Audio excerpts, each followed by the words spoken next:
आपने लेकिन ऐसी कौन सी, क्योंकि आई एम श्योर आप जब इन केसेस के बारे में बात कर रही हैं तो आपने बहुत सारे एग्जांपल्स भी देखी होंगी। सो ऐसी कौन सी वजह है पर्टिकुलरली जो औरत को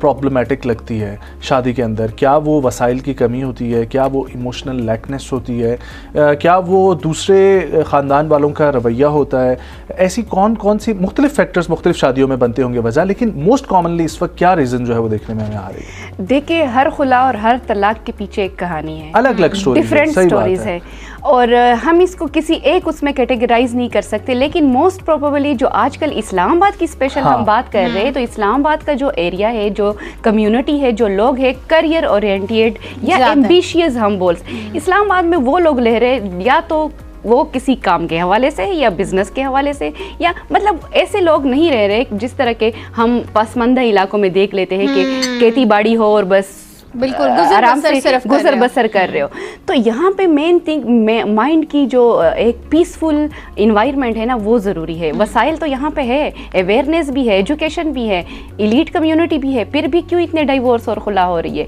अगर हो रही है तो इसका मतलब है कि पीस ऑफ माइंड नहीं है,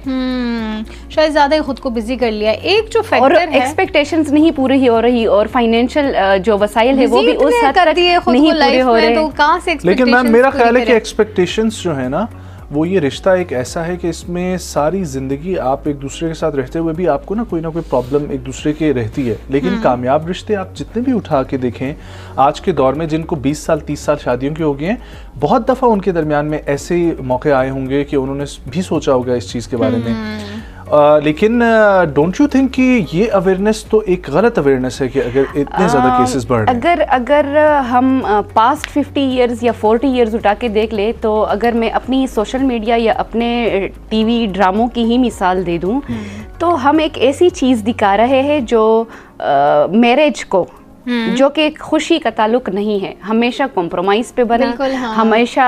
मतलब जितना हम अपने सोसाइटी में कॉन्सेप्ट क्या दे रहे हैं लोगों को, एक 50 साल से जो स्ट्रेटजी हम लोगों ने बनाई है, जिस पे पैमरा भी शायद कुछ नहीं कर रहा या कोई और भी शायद कुछ नहीं कर रहा, तो हमें ऐसी स्टोरीज जनरेशन टू जनरेशन दिखा रहे। हम बड़े होके, इवन अगर हम अपनी मिसाल ले ले फ्रॉम लास्ट 30 इयर्स, हम क्या देख रहे हैं? अगर हम अपनी मिसाल ले ले, हम क्या देख रहे हैं फ्रॉम लास्ट 30 इयर्स? तो अब अगर हम पे ये सिचुएशन आ गई है, तो अब हमने ये कंट्रोल करना है कि पहले तो हमने ये कंटेंट ही चेंज करना है मैरिज के बारे में, खुला के बारे में, तलाक के बारे में, और जो म्यूचुअल डिसोल्यूशन ऑफ मैरिज है कि कम से कम नुकसान हो, उस साइड पे अब लोगों को लेके जाना चाहिए। कम से कम हो तो रहा है तलाक भी और खुला भी, पर नुकसान इससे कम से कम की तरफ हो, चाहे वो बच्चों का हो, सोसाइटी का हो, या मतलब के ऑल ओवर इंडिविजुअली हो या सारा। बिल्कुल ठीक बात है हिना गुल, thank you so very much. आपने बहुत अच्छी बात की, और इसमें मैंने नेटफ्लिक्स पे एक सीरीज भी देखी थी,